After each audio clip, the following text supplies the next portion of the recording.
Assalamualaikum warahmatullahi wabarakatuh. Perkenalkan, nama saya Nurul Fitriana dari KKN MTR Ahtara dari kelompok 6. Saya di sini akan berbagi beberapa tips menciptakan suasana belajar yang menyenangkan di rumah. Yang pertama, sediakan tempat yang nyaman untuk belajar. Yang kedua, sediakan alat-alat yang digunakan untuk belajar. Yang ketiga, pastikan koneksi internet baik. Yang keempat, sediakan cemilan. Yang kelima, jauhkan benda yang kurang fokus. Yang keenam, pastikan ruanganmu punya pencahayaan maksimal.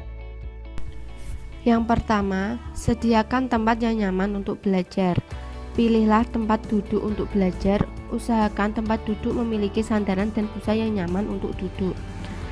Selain itu, sediakan meja yang posisinya tak terlalu rendah dan tinggi dari posisi dudukmu. Yang kedua, sediakan alat-alat yang digunakan untuk belajar. Jika kamu terbiasa meminjam alat-alat untuk belajar kepada teman, saat ini siapkanlah sendiri alat-alat tersebut. Alat-alat yang mendukung belajar bisa membuatmu mudah untuk belajar. Jangan sampai alat-alat untuk belajar ini tak kamu perhatikan sehingga bisa mengganggumu saat belajar. Yang ketiga, pastikan koneksi internet baik. Untuk menyiapkan segala materi pembelajaranmu, hal lain yang mesti diperhatikan saat belajar dari rumah adalah koneksi internet. Koneksi internet yang baik akan memudahkanmu untuk tetap terhubung dengan guru maupun dosen saat belajar dari rumah. Kamu tak harus memasang jaringan internet di rumahmu. Kamu bisa menggunakan jaringan internet lewat handphonemu. Yang keempat, sediakan cemilan.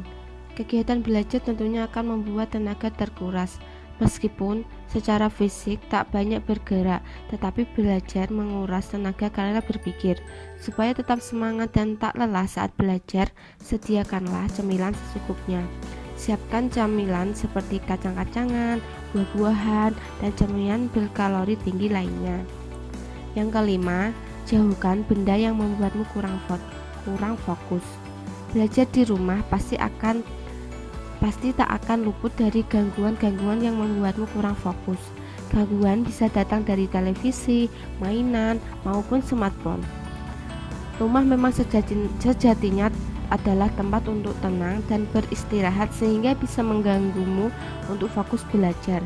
Saat ini, kurangilah akses ke kegiatan-kegiatan yang bisa mengganggumu belajar di rumah. Yang keenam, pastikan ruanganmu punya pencahayaan maksimal. Supaya mata dan kepalamu tak pusing, perhatikan pencahayaan di tempatmu belajar.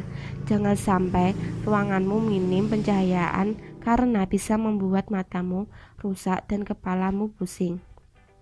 Selain itu, belajar di tempat yang redup adalah cenderung gelap, akan membuatmu malas.